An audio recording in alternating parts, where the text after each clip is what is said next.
Hello everyone, welcome to knowledge synthesis. আশা করি সবাই খুব ভালো আছো এবং মন দিয়ে পড়াশোনা করছো।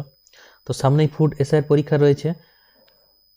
পাবলিক সার্ভিস কমিশন ফুড এসআইয়ের ডেট ঘোষণা করেছে, সম্ভাব্য ডেট মার্চ মাসের মাঝামাঝি এই পরীক্ষা হওয়ার কথা রয়েছে। তাই আজকে আমরা ফুড এসআইয়ের জন্য গুরুত্বপূর্ণ কিছু এমসিকিউ কোশ্চেন নিয়ে আলোচনা করব। ফুড এসআই তোমরা জানো যে মোট 100 নম্বরের রিটেন টেস্ট হয়, তার মধ্যে 50 নম্বর অ্যারিথমেটিক থাকে এবং 50 নম্বর জেনারেল স্টাডিজ। তো আজকে আমরা এই জেনারেল স্টাডিজের উপরে গুরুত্বপূর্ণ কিছু এমসিকিউ কোশ্চেন আলোচনা করব, যেগুলো পরীক্ষায় আসার সম্ভাবনা অত্যন্ত বেশি। এই ধরনের কিছু কোশ্চেন আমরা আলোচনা করব, ঠিক আছে? তো আমরা চলে যাচ্ছি ফার্স্ট কোশ্চেনে। কোন ভারতীয় পুরুষ প্রথম ইংলিশ চ্যানেল অতিক্রম করেন? মিহির সেন, কেডি যাদব, মুকেশ কুমার, শামশের খান। এর অ্যান্সার কী হবে? Option A, Mihir Sen. মিহির সেন হলেন প্রথম ভারতীয় পুরুষ যিনি ইংলিশ চ্যানেল পার হয়েছিলেন। প্রথম ভারতীয় মহিলা যিনি ইংলিশ চ্যানেল পার হয়েছিলেন, তার নাম কি? তার নাম হচ্ছে আরতি সাহা, মনে রাখবে, ঠিক আছে? পরের কোশ্চেন নাম্বার 2। বিমস্টেকের সদর দপ্তর কোথায় অবস্থিত? New Delhi, Dhaka, Bangkok, Colombo. এর অ্যান্সার কী হবে? বিমস্টেকের সদর দপ্তর হচ্ছে ঢাকা। বাংলাদেশের রাজধানী ঢাকায় বিমস্টেকের সদর দপ্তর অবস্থিত। বিমস্টেক হচ্ছে 7টি দেশের সমন্বয়ে গঠিত একটা রাষ্ট্র জোট। এর মেম্বার কারা কারা? ভারত, বাংলাদেশ, শ্রীলঙ্কা, নেপাল, ভুটান, মায়ানমার আর থাইল্যান্ড। এই 7টি দেশের একটি রাষ্ট্র জোট হচ্ছে বিমস্টেক। Question number 3। ইলোরার বিখ্যাত কৈলাসনাথ মন্দির কে নির্মাণ করেন? এর অ্যান্সার কী হবে? অপশন কী আছে? হর্ষবর্ধন, দ্বিতীয় পুলকেশী, কৃষ্ণ ওয়ান, দ্বিতীয় চন্দ্রগুপ্ত। অ্যান্সার কী হবে? Krishna one, option C, Krishna one. Krishna one ছিলেন রাষ্ট্রকূট রাজবংশের রাজা, ঠিক আছে?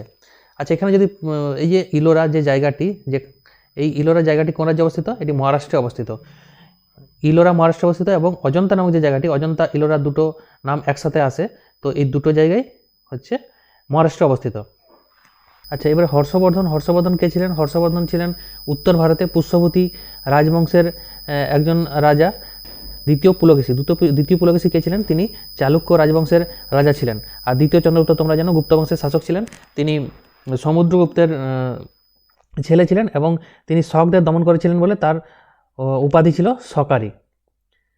এবং তিনি তার দ্বিতীয় রাজধানী স্থাপন করেছিলেন উজ্জয়িনীতে, মনে রাখবে, ঠিক আছে?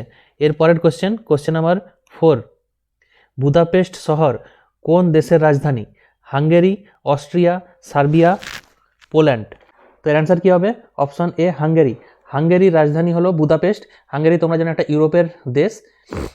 অস্ট্রিয়া, সার্বিয়া, পোল্যান্ড, বাকি 3টে দেশ, সব দেশেই এখানে যে 4টি দেশের অপশানে আছে, 4টি দেশই হচ্ছে ইউরোপের 4টি দেশ, ঠিক আছে? তো এর মধ্যে অস্ট্রিয়ার রাজধানী কি?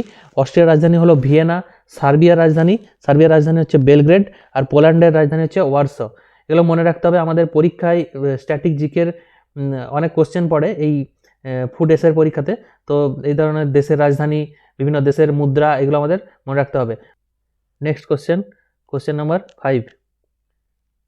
এ হাউস অফ মিস্টার বিশ্বাস বইটির রচয়িতা কে? VS নৈপাল, অরবিন্দ আদিগা, সলমন রুশদি, অমিতাভ ঘোষ। তার অ্যান্সার কী হবে? VS Naipaul, option A. VS নৈপালের লেখা একটি খুবই বিখ্যাত বই এ হাউস অফ মিস্টার বিশ্বাস, ঠিক আছে? আচ্ছা, অরবিন্দ আদিগা একজন ভারতীয় রাইটার। তার একটি বিখ্যাত বইয়ের নাম হলো দ্য হোয়াইট টাইগার। এবং তিনি তার প্রথম একটি বই, এবং এই বইটির জন্য তিনি বুকার পুরস্কার পেয়েছিলেন। তার লেখা প্রথম বইয়ের জন্যই তিনি বুকার পুরস্কার পেয়েছিলেন, সেটা খুব ইম্পর্ট্যান্ট। এরপরে সলমন রুশদি একজন ভারতীয় বংশোদ্ভূত রাইটার। তো সলমন রুশদির একটি বিখ্যাত বইয়ের নাম হলো মিডনাইটস চিলড্রেন। এরপর অমিতাভ ঘোষ একজন ভারতীয় রাইটার, তিনি ইংরেজি ভাষায় লেখেন। তার বিখ্যাত কয়েকটি বইয়ের নাম হলো যেমন ক্যালকাটা ক্রোমোজম, ঠিক আছে? ক্যালকাটা ক্রোমোজম, তারপরে river of smoke, sea of poppies, এগুলো তার অমিতাভ ঘোষের কয়েকটি বিখ্যাত বইয়ের নাম।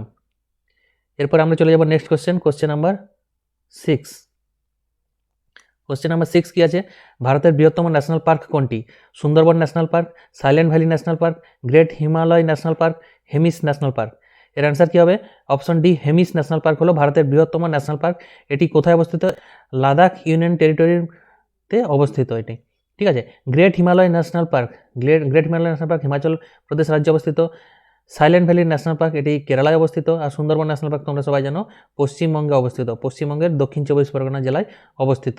ঠিক আছে, তো ন্যাশনাল পার্ক একটি খুবই ইম্পর্ট্যান্ট টপিক আমাদের বিভিন্ন কম্পিটিটিভ এক্সামের সাপেক্ষে, বিভিন্ন কোন রাজ্যে কোন ন্যাশনাল পার্ক অবস্থিত, বিশেষত পশ্চিমবঙ্গেরগুলো তো অবশ্যই কোন জেলাতে অবস্থিত সেগুলো আমাদের মনে রাখতে হবে।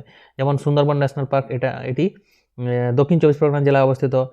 ঠিক আছে, তারপরে সিঙ্গালিলা ন্যাশনাল পার্ক উত্তরবঙ্গে অবস্থিত, এটি কোন জেলায় অবস্থিত, যেমন দার্জিলিং জেলায় অবস্থিত। নেওড়া ভ্যালি ন্যাশনাল পার্ক অবস্থিত কালিম্পং জেলায়।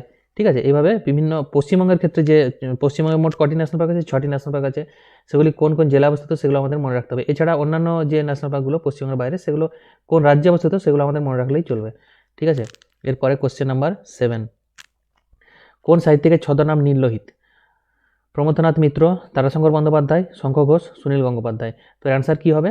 সুনীল গঙ্গোপাধ্যায়। সুনীল গঙ্গোপাধ্যায়ের ছদ্মনাম হলো নীললোহিত, মনে রাখবে। নেক্সট কোশ্চেন নাম্বার 8, সূর্য থেকে পৃথিবীতে আলো আসতে কত সময় লাগে? 8 minute 20 second, 9 minute 20 second, 10 minute, 10 minute 20 second.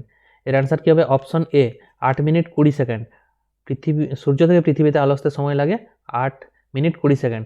যদি কোশ্চেন থাকে চাঁদ থেকে পৃথিবীতে আলো আসতে কত সময় লাগে, তাহলে তার অ্যান্সার কত হবে? 1.3 সেকেন্ড। ঠিক আছে, 1.3 সেকেন্ড সময় লাগে চাঁদ থেকে পৃথিবীতে আলো আসতে।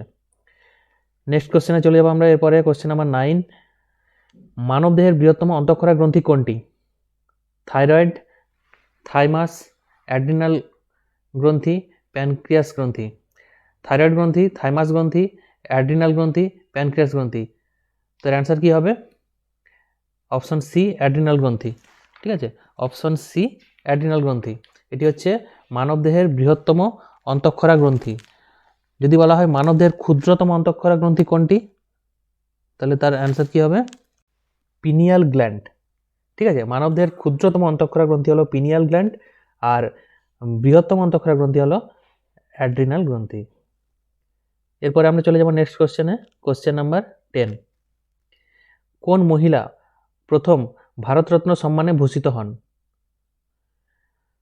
Mother Teresa, Indira Gandhi, Lata Mangeshkar, Aruna Asaf Ali. তো এর অ্যান্সার কী হবে? ইন্দিরা গান্ধী। ইন্দিরা গান্ধী প্রথম ভারতীয় মহিলা যিনি ভারতরত্ন সম্মানে ভূষিত হন। তিনি 1971 সালে ভারতরত্ন সম্মানে ভূষিত হন। এছাড়া বাকি যে অপশনগুলো আছে, মাদার টেরেসা, লতা মঙ্গেশকর, অরুণা আসফ আলী, এরা সকলেই ভারতরত্ন সম্মানে ভূষিত হয়েছেন। ঠিক আছে, এখন পর্যন্ত মোট 5জন মহিলা ভারতরত্ন সম্মানে ভূষিত হয়েছেন। ঠিক আছে, এখানে যে 4জন অপশন আছে, এই 4জন, এছাড়া আরেকজন হলেন MS সুব্বুলক্ষ্মী, বিখ্যাত শাস্ত্রীয় সঙ্গীত শিল্পী MS সুব্বুলক্ষ্মী। মাদার টেরেসা কত সালে? 1980 সালে ভারতরত্ন সম্মানে ভূষিত হয়েছিলেন, এবং তিনি 1979 সালে শান্তিতে নোবেল পুরস্কার পান। ঠিক আছে, এরপরের কোশ্চেন আমরা চলে যাব। Question number 11, battle ground of Europe কোন দেশকে বলা হয়? France, Germany, Belgium, Poland. এর অ্যান্সার কী হবে? বেলজিয়াম। বেলজিয়ামকে বলা হয় ব্যাটেল গ্রাউন্ড অফ ইউরোপ। আচ্ছা, বেলজিয়ামের রাজধানী হচ্ছে ব্রাসেলস, মনে রাখবে, এবং ব্রাসেলসে ন্যাটোর সদর দপ্তর অবস্থিত। ঠিক আছে, ব্রাসেলসে ন্যাটোর সদর দপ্তর অবস্থিত। নর্থ আটলান্টিক ট্রিটি অর্গানাইজেশন বা ন্যাটো এর সদর দপ্তর বেলজিয়ামের রাজধানী ব্রাসেলসে অবস্থিত। এছাড়া ইউরোপীয় ইউনিয়নের যে সদর দপ্তর, সেটিও বেলজিয়াম রাজধানী ব্রাসেলসে অবস্থিত। ঠিক আছে, নেক্সট কোশ্চেন নাম্বার 12, সংবিধান অনুসারে ভারতের রাষ্ট্রপতি কার কাছে তার পদত্যাগপত্র জমা দিতে পারেন? সুপ্রিম কোর্টের প্রধান বিচারপতি, উপরাষ্ট্রপতি, অ্যাটর্নি জেনারেল, লোকসভার স্পিকার। তো এর অ্যান্সার কী হবে? অপশন বি, উপরাষ্ট্রপতি। উপরাষ্ট্রপতির কাছে রাষ্ট্রপতি যদি পদত্যাগ করতে চান, তাহলে তিনি তার পদত্যাগপত্র কাকে জমা দেবেন? উপরাষ্ট্রপতিকে। তো আজকে এ পর্যন্তই। এরপরে আরও এই ধরনের ভিডিও রেগুলার আসতে থাকবে। আমরা ফুড এসআইয়ের জন্য বিভিন্ন গুরুত্বপূর্ণ কোশ্চেনগুলোকে নিয়ে আমরা এইভাবে আলোচনা করতে থাকবো। ঠিক আছে, তো তোমরা ভিডিওগুলো দেখতে থাকবে এবং বন্ধুদের মধ্যে শেয়ার করতে পারো। তো ভিডিওটি শেষ পর্যন্ত দেখার জন্য তোমাদের সবাইকে ধন্যবাদ। চ্যানেলে যদি তোমরা নতুন হয়ে থাকো, তাহলে চ্যানেলটি অবশ্যই সাবস্ক্রাইব করে নেবে এই ধরনের ভিডিও আরও দেখার জন্য। Thank you.